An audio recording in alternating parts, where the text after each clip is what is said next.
Hi, today is story day. Basically, the situation is very simple, straightforward. Well, normally everyone else sort of experience, but stay with me. It starts as follows. So personally, I knew this customer, right? We have done several inspections for this customer. Educated person, understands everything, still picking up the vehicles, cheap luxury cars, which are cheap, like let's say Porsche Turbo, Cayenne Turbo, Porsche Cayenne Turbo S, right? Cheap, 15-year-old. It's just there will be nothing left. It's just dog shit, right? Because everything starts to fall apart, and to repair those vehicles costs a lot of money. So you can easily spend another £15 in the next year if you buy wrong and if you don't check main things like full service history, main dealer only, or specialist only, both keys, right? And then MOT check. If you're not gonna do that, you're gonna cry in a bed later and feel sorry for yourself, right? No one will save you from this misery. Only you can do that. If you try to not to be smart, or don't try to be stupid, right? In delusion when you're gonna buy a 15-year-old vehicle, cheap, cheerful, and everything will be great, right? Seller will always tell you anything you want to hear.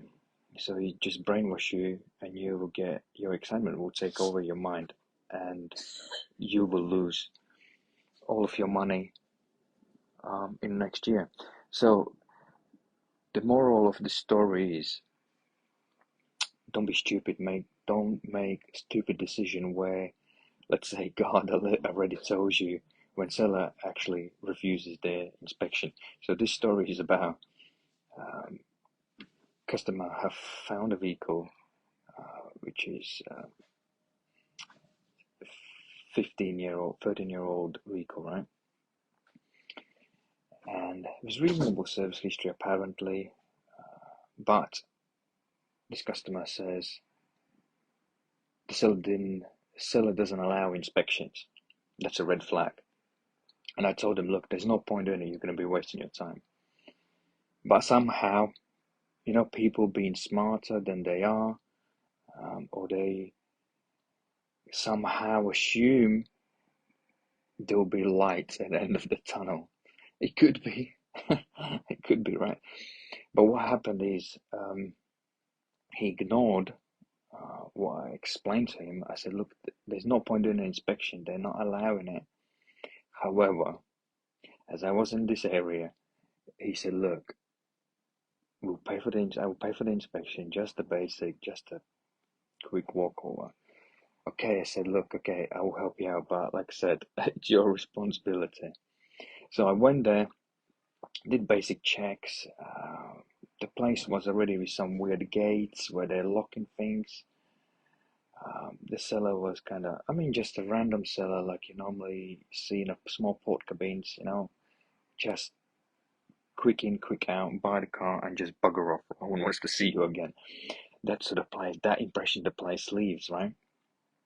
So I did a quick check on a paint walk. They had some dings. The paint walk was quite good. A few smart repairs, but very good for the sort of 13 or 15-year-old vehicle.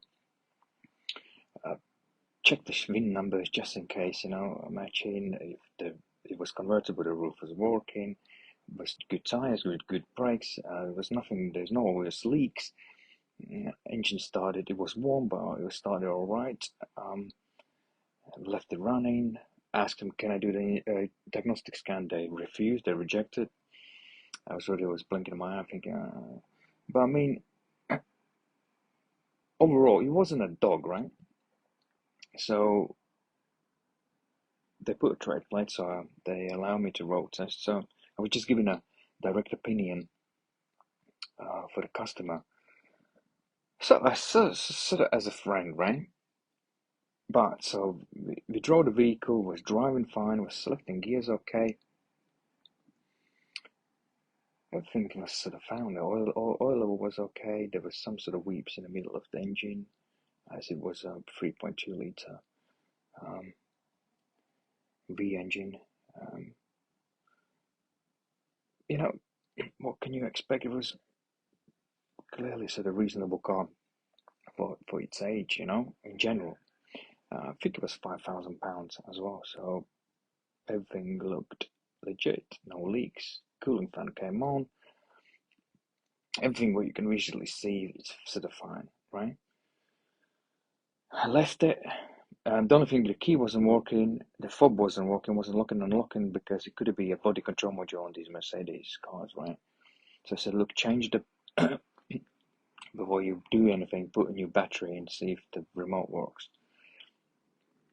So I left. So it was like Thursday, I think Saturday I had a phone call, missed call from him, called him back Monday. So the car went in limp mode. The warning light came on, engine management light. So obviously I don't know all the details in and out.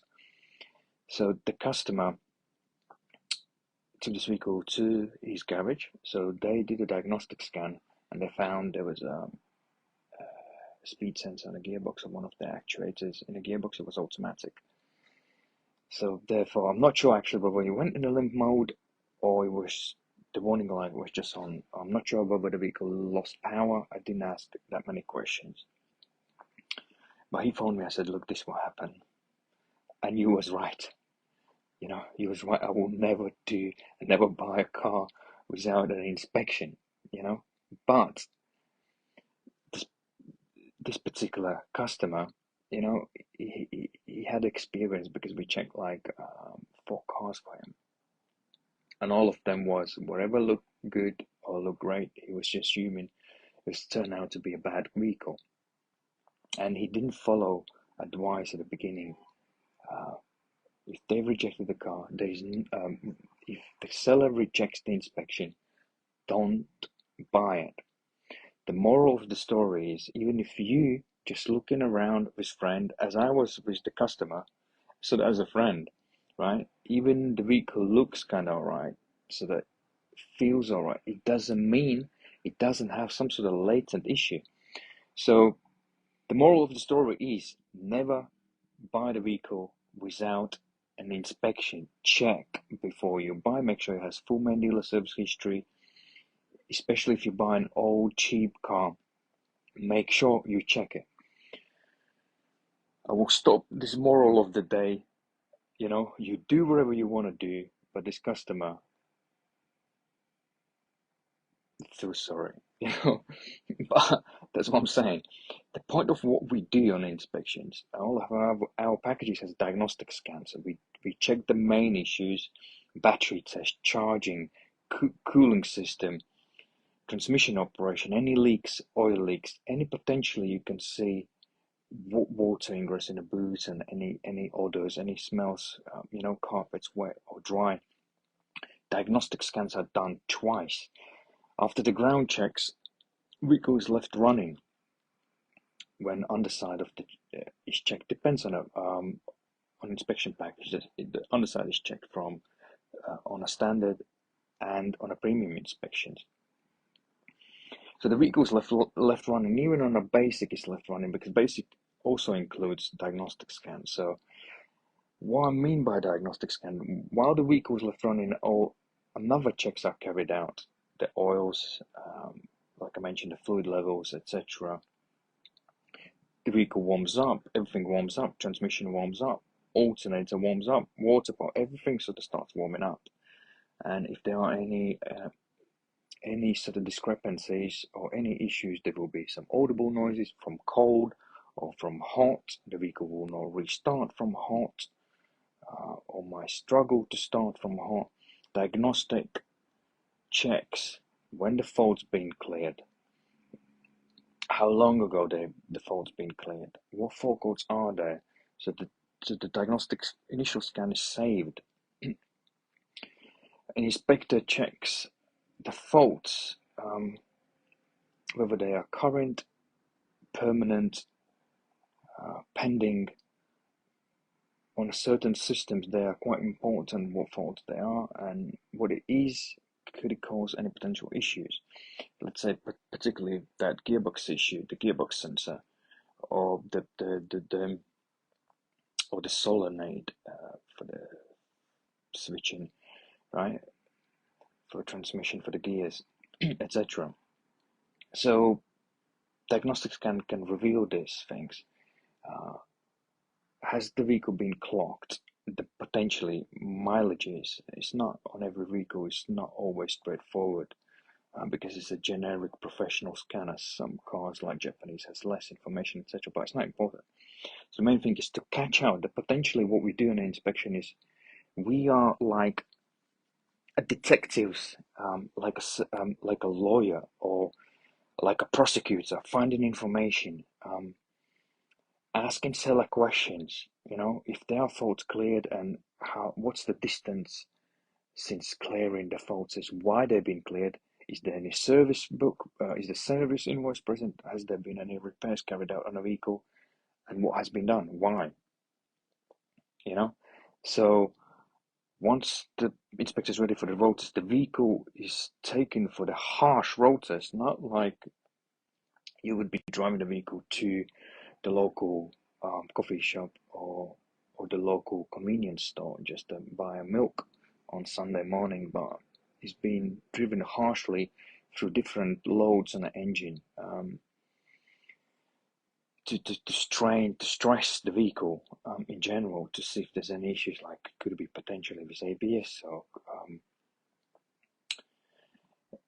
anything. You move the seats, ABS light could come on, things like that, you know, stressing the engine, all the engine management system, transmission management system, stability control, air suspension, on different road surfaces, moving car sharply left to right, potentially, I don't know, wiring's loose somewhere, intermittent connections, things like that happens, right, under stress. And after the road test, obviously, there's another diagnostic scan carried out on if there are potentially some, how to explain, when you feel something is not right, inspector checks the live data, DPF issues, EGRs, things like that, which can pinpoint coolant temperatures. Certain data is visible, like start and stop, how many start and stop functions been, how many launch starts, etc. Depends on the vehicle, depends on the manufacturer, how much that information is available. And regards to those checks also, as I mentioned, inspectors like a detective, like interrogator, like a prosecutor, checks the service history, invoices, any major repairs been carried out, potentially on a vehicle, when, how long ago. Usually when an inspector checks the areas like around the engine, if there's any fresh rebuilds on a gearbox or alternator starters replaced or anything, potentially, I don't know, high voltage battery being removed, anything where you can visually see engine rebuilt, some removed, anything, injectors removed, if it's you can see that potentially some repairs been carried out. Injectors leaking on a diesels, fumes coming out, etc. Swirl flaps, anything where you can visually sort of see and think something is not right, right? DPF starting to block when the back pressure is too high and starting to push from the turbo seals where the turbo overflow flap is for the wastegate valve, right? So there are always some sort of telltale signs of something. Weeps of coolant, oil weeps somewhere. Sometimes people washing the engine bay areas or underside, you can see it's been washed. So that's the point of inspection. It takes like an hour and a half, 2 hours, on some cars up to 3 hours based on inspection. But that is the time where, like me, as an inspector, or anyone as an inspector could potentially identify if there some sort of latency, something potentially could come out. That's the point of inspection. So to make sure you check what you buy, check the documentation, check the invoices, check any major repairs, any rebuilds. If there is anything sort of majorly done, potentially it's a red flag, because people sell the cars because normally there's something went wrong. Once you rebuild a gearbox, it potentially ain't gonna be the same again. Same as rebuilding an engine. Potentially it ain't gonna be the same again, because you will have problems, especially if it's been done recently. Depends who's done it. Quality standards, poor silicon used, poor sealants used, things starting to leak, because somebody's been trying to rush the job, or just do it quick in and quick out. Same as when it comes to the engine rebuilds. There will be an issues in a short term, because you need at least 3-4 months, to see how it is, and it will be more likely under warranty. You don't want to buy something where you can see that something has been done, like let's say in a Porsche engine, 15 grand, 10 grand, turbos change, things like that. You don't know what's going to happen, buying old cars, buying old cars, remember you obtain extended warranty. The older the car, shittier the extended warranty will be. Nothing great there will be covered. Same as on old luxury cars, supercars from 15 years old. No one will cover anything, because there will be set prices based on a particular vehicle. Extended warranty will priced up. Anything from 100,000 onwards miles, there will be no coverage. There will be just a shit coverage on extended warranty, just the basics like water pump, ignition coil, up to the £1,000 or £500 claim limit.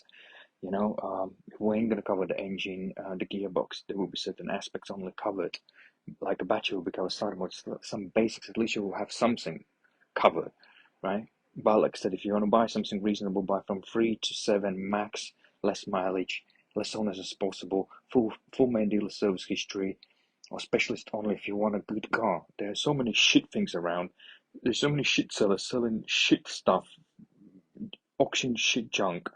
They don't care what they're buying. Like on a car websites, predominantly small sellers, like on A approved, RAC approved. I see that on daily basis they're selling junk, leftovers from auctions. Just be careful, protect yourself. Otherwise, remember, when they're selling a car, no one wants to take the car back. They are consumer rights, but those are rights. That's not a warranty. If you are a smart person, if you're stupid, you're going to buy a stupid car, right? It's clearly a fact. It's been a century-long problem. I see this all day long. If you want to be smart, reasonable, buy from reasonable seller, reputable seller. Avoid port cabins, avoid shitty gates where they will lock it and you know you ain't gonna come back. No one gonna deal with you. No one will give a shit about you. Trust me, I've done it. I've been there. I've seen what happens. I've seen what the seller's ethics are. I can read them. Like a book. So just be careful. Protect yourself. Don't waste your money. Don't waste your time. If it feels is not right, it's not right. Don't even waste your time on inspection. Be smart. Learn to walk away. Don't get excited about something cheap, which will be a misery. Remember, don't get panicky. There are nearly 8 million used cars sold every year. There will be a car for you. You want a process to be smooth, easy, without a pressure, without somebody saying somebody first come first serve, or we already have 10 people interested in this vehicle. Let they sell it, right? You be patient. You take your time. It's like picking a right person in your life to be with. Take your time. Be careful. Take care. Hope it helps.